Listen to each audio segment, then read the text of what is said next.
Hey everyone, Mario again, coming at you with another review. Before I get too far into it, I'd like to apologize for the weird angle and all that. I was kind of pressed for time over the last couple days when it came to getting around recording this. I couldn't last night because I got home a little bit later than I intended and didn't really feel up to recording it after everything was said and done. And tonight I'm probably going to be able to feel the same way, so I'm going to record it before class. As you can tell, I'm still in my work uniform. I'm not going to show logo or anything because I don't want to have to blur anything out. So get that off the inside. As you can tell from the title up there, it is another literature review that is Lovecraft based. This is the next little short story in the collection I have that I was interested in reading, and it is, of course, the Dunwich Horror. Written in 1928, it was published in Weird Tales in 1929, and it is another entry, in the Cthulhu. In 1928, but published in 1929, it is another entry in the Cthulhu Mythos. It takes place in the little town of Dunwich, which is a small, very, very rural town along the Miskatonic River in the vicinity of the town of Arkham, where a lot of Lovecraft stories take place. It centers around the Whatley family, which I actually had to look up how that name is pronounced. I thought it was Whatley, but I wasn't sure. It is Whatley. There's three of them. There's the patriarch, Old Whatley. I don't remember his first name. There's his daughter, his daughter has a very, very weird, slightly exotic name. It's like Lavina, or something like that. I'm going to put it in the video right here so you guys can see what I mean. And her son, Wilbur. Now the thing is, his conception and birth is very, very unusual. Is that she does not have a husband, and nobody seems to see any spouse or boyfriend around, and her and her father never bring it up. And Wilbur's birth is weird, but what is even weirder is the fact that he seems to grow in age at a rapid rate. By the time he's 11 months, he's like the same size as someone who's a couple years old. And by the end of the story, he's 15 and he looks like he's around his 30s. Of course, he's a lot taller than that. He's like over 7 feet tall by then. Now, as you can expect in any small town, there's a lot of rumors that begin to grow, particularly because this branch of the Whatley family is supposedly involved with a lot of devil worship, which is, of course, being Lovecraft. This is not devil worship. This is worship of the great old ones. And it turns out to be true. And as the story goes on and a lot of weird stuff starts to happen, like old man Whatley buying a bunch of cattle, but his herd never growing, and the cattle that are seen having like weird sores on them, and then the weird thing involving Whatley rebuilding part of his house and then doing more and more construction, it gets you wondering, what's he doing? It all connects back to the old ones and who the boy's father is. Because as old man Whatley said, one of these days the son of my daughters is going to be up on that hill and he's going to be screaming his father's name. And I'm not just using that voice to make fun of the guy. That is about how old man Whatley and all the other characters of Dunwich should sound, based on how Lovecraft wrote their dialogue out. Which I'll give him some props here. He did write their dialogue out perfectly, because it really is rural talk, broken, bastardized English that in some instances takes a little bit to understand what he's saying. I mean, I could read dialogue pretty quickly, but I had to slow down to understand some parts, like, what in the... Oh, that's what it means. Oh, that's what it means. And in reading it, is like, oh, this town is really backwards and rural. And I'm going to probably put some of that up in the video so you can see exactly what I mean. It's like, it's really rural, so I got to applaud Lovecraft for that. Now, eventually, Wilbur is the only Whatley left. I'm not going to go into detail about it, but you can kind of guess it's connected to the great old ones. You can kind of imagine. And he has to go into Arkham, to the university, to look at their copy of the Necronomicon. That right there should tell you where this is going to end up going. Some more old one stuff. Now, he finds sort of what he needs, but he wants to borrow the book. The lead professor, or Professor Armitage it is about to say yes, but then he's a little hesitant. He says no. Then he warns other universities that have copies of the Necronomicon not to let this gentleman see the book. And one night, Wilbur breaks in to steal it. The security dog attacks him and basically leads to his death, where most of his body vanishes because of his parentage. He is the son of one of the old ones, the old one, Yog-Sothoth.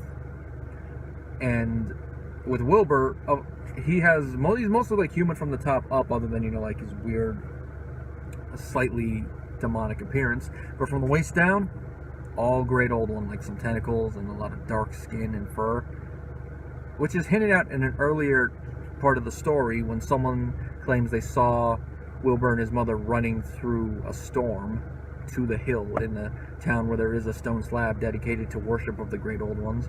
But he's like, I thought they were running naked, but Wilbur looked more like he was running in there with some weird trousers. Little foreshadowing there. Now, Wilbur's dead. The professors, including Armitage, are like, not our problem. Things start to go wrong in the town of Dunwich. And this is when the title Dunwich Horror, which is repeatedly referred to early on. So you're like, okay, something's going to happen. And it does. The farmhouse explodes, and a creature goes on a rampage. And this is where we find out that Wilbur had a twin brother who resembled the father a lot more than he did. So you can imagine this is a monstrosity that is in the mode of Yog-Sothoth. But to top it all off, it's invisible. We don't even get a clear look at what it looks like until the very end, and even then it's mainly in glimpses, because the last part of the story, up until the resolution right when the story ends, is written from the point of view of the residents of Dunwich as they're watching Armitage and the other two professors working their magic against Wilbur's brother. And of course it's very vague because we don't understand exactly what they're doing, exactly what type of magic they're using, other than the fact it probably came from the Necronomicon, which that should tell you, okay, they're probably using some serious stuff. Now, enough of it is given that you can kind of understand it's just like massive tentacles and some human aspects. It's enough to paint a nightmarish creature, a nightmarish picture. Now, if you've ever played Resident Evil 4 and seen what Sadler's final form at the end of the game looks like, that is kind of an approximation of what the description of Wilbur's brother is. Not exact, but that gives you a good mental image. If I can, I'll probably put the picture in here if I can put it in. Now, since this is Lovecraftian, someone, you know, is going to fate and all that because of the knowledge and all that. No one dies, but, you know, they're going to go into shock a little bit because of the knowledge, you know, the old ones. And, of course, at the end, the final resolution is, you know, this is Wilbur's twin and all that. But as the last line goes, but he looked more like the father than Wilbur did. Nice little ending there. And the whole story is just about the Whatley family, the town of Dunwich, and the crap that the Whatley family, or at least that branch of the Whatley family, causes. And it's a nice little horror story. The only thing that's really surprising about it is that in most Lovecraft stories, the heroes lose or it's bittersweet. This one, the heroes win, even though there is that little bit of a bittersweet note there. But they win, and as some of the early dialogue suggests, they do cover up what happened so that nobody outside the people who were there know what happened. Especially considering some of the stuff that happened. I mean, a bunch of cattle are killed. That branch of the family is wiped out, even though it's their own fault. And of course, another family is wiped out because of Wilbur's brother. I'm not going to spoil it unless I decide to put some of the dialogue up, but reading through it, it's like, ooh, it's not going to end well. One of those things like, yeah, it'd be interesting if they made a movie out of this. Turns out they already did in the 70s. Now, I haven't seen it yet, but from what I've managed to look up, it's loosely based on it. Like, just from what loosely I've read, Wilbur has a larger role into the climax of the film, and his brother's not in it, so Wilbur is the sole antagonist there. It does have Old Man Whatley. There's a couple other weird things added to it, which is like, okay, I could sort of see where they'd add this to spend up the drawing time, but you didn't really need to add to it. But I guess it would depend on how you decide to execute the thing. Like, if you made it more about this small town, you could probably make it an hour running time. Like, if you wanted to do a double Lovecraftian feature with lengths, with the films as long as the old Universal horror films as a double feature, it'd be interesting. I mean, if I ever had another dream project to do, that would be one thing off my list. But it'd be, what would be the one that would complement it? Maybe Call Cthulhu and then Dunwich Horror as a double feature. The Lovecraftian Chronicles. That'd be a good. That's a name I thought of for a film series. You can tie it in with Guillermo del Toro's dream project of At the Mountains of Madness. Now, like Call of Cthulhu, this comes with my recommendation, especially if you're just starting to delve into the Lovecraftian mythos, all the stuff involving Cthulhu and all that. This connects to that one, but not a lot. The only really connection is Yog-Sothoth, who is an ancestor of Cthulhu, which means that Wilbur is an uncle, or yeah, I think it'd be uncle of Cthulhu. through their weird relation. I don't think Cthulhu would, you know, respect that relationship, but you never know. You gotta have to respect your uncle. But dear,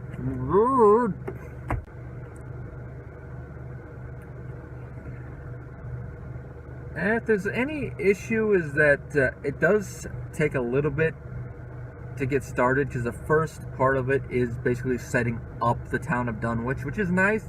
Some people might get lost in it. Me, I got into it, but it was my least favorite part of it. But I at least appreciate it because it sets up Dunwich before you realize what the Whatleys mean to the town and the whole thing involving the horror. But if you know anything about small town, you can kind of guess where some of the gossip's going to come from. You can kind of tell from the beginning sort of where the horror is going to go, but it's a predictability that isn't bad. And I really did enjoy it, but maybe because I already knew a couple spoilers about the story from the from hearing some stuff in that one documentary I mentioned in the last video. Like I said, it comes with my recommendation. If I were to give it a rating, probably same I gave it Call of Cthulhu, about a 4 out of 5.